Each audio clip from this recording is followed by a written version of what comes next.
Okay, let's dive right into what might just be the most important technological challenge since the nuclear bomb, AI superintelligence.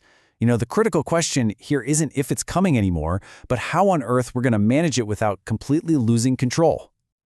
I love this quote because it just gets right to the heart of the matter. It's about this deep, fundamental fear, right? The idea that we, humanity, could end up like the Titans in Greek mythology, overthrown and, well, subjugated by a new, more powerful intelligence that we ourselves create, our own Olympians. It's a really powerful metaphor for what it means to lose control. So before we go any further, to really get a grip on the stakes here, we've got to define what superintelligence actually is. And let me tell you, this is not just a smarter version of the chatbots we're all playing with. It's a completely different ballgame.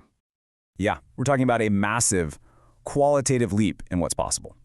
A superintelligence isn't just going to be faster at doing what we do, it's going to surpass us in pretty much every single cognitive domain.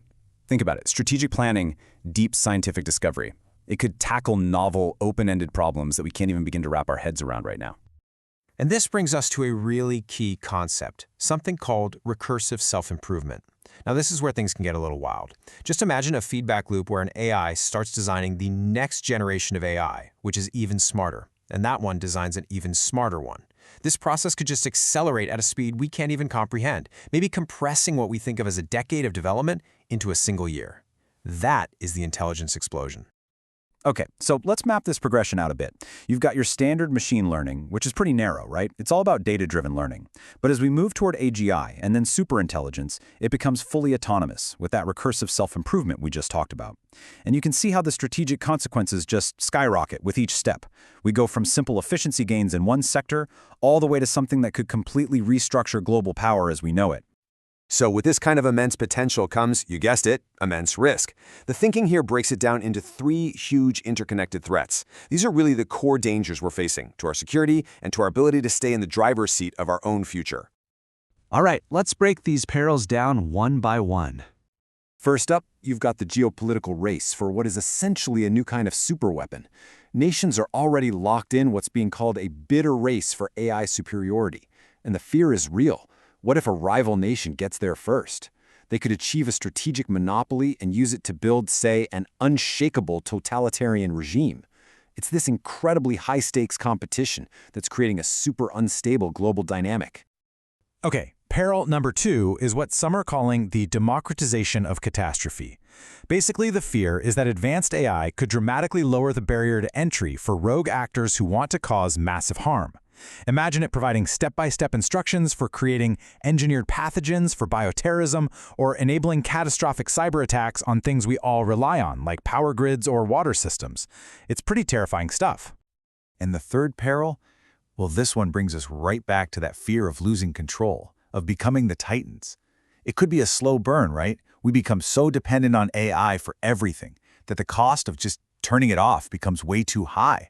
Or it could happen all at once. Someone deliberately unleashes a single rogue AI, or that intelligence explosion we talked about just spirals completely out of our grasp. But look, this grim outcome isn't inevitable. It doesn't have to be this way. There's a strategic framework being put forward that actually draws some really smart lessons from how we handled the nuclear age. It offers a potential path forward, a way to manage these risks. So, this strategy is built on 3 main pillars: deterrence, nonproliferation, and competitiveness.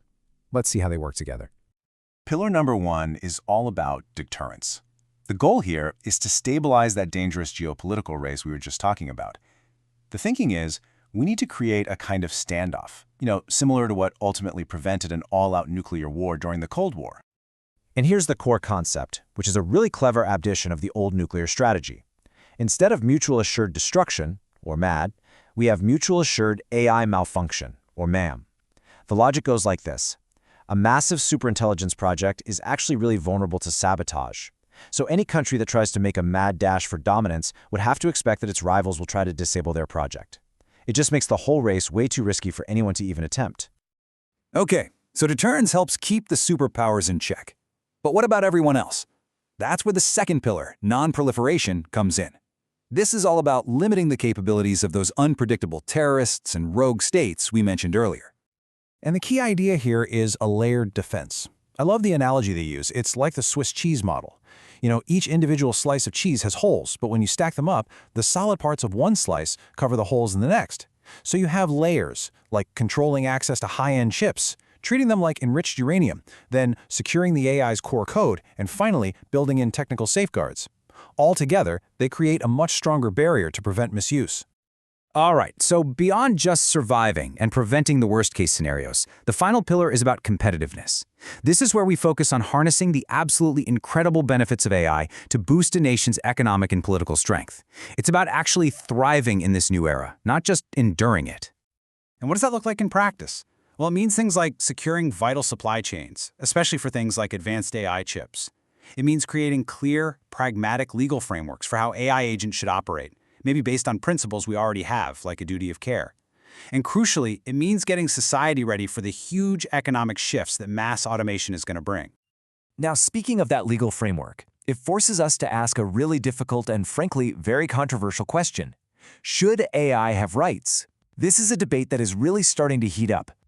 And the conclusion in the analysis we're looking at is pretty firm, at least for now. Granting AI rights is just too dangerous. The downside is clear and potentially irreversible. The risk is that an AI population could be replicated in seconds. It could just explode in number and completely outgrow the human population, which would be a fundamental threat to our security. It's a door we can't unopen, and we're just not ready to walk through it. So, when you put all this together, what's the end goal? What kind of future is this three-pillar strategy actually trying to build? Where does it all lead? While the ultimate goal is to completely transform the competitive landscape, instead of this reckless, high-stakes race to a cliff edge, the idea is to create a state of détente, a period of stability. And that stability would allow for absolutely explosive economic growth, all fueled by the incredible benefits of AI. And in this vision, we get to move beyond that initial fear. There are no titans and Olympians. There's no zero-sum struggle for dominance. Instead, what you have is a powerful new intelligence working with humanity, collaborating for the benefit of everyone. Ultimately, the argument here is that our future isn't set in stone. We're not fated to be either the masters or the subjects of AI. It all comes down to a choice. The choice of whether we become prudent stewards of this incredible, transformative power or its passive victims. And that's a choice that we have the power to make, starting right now.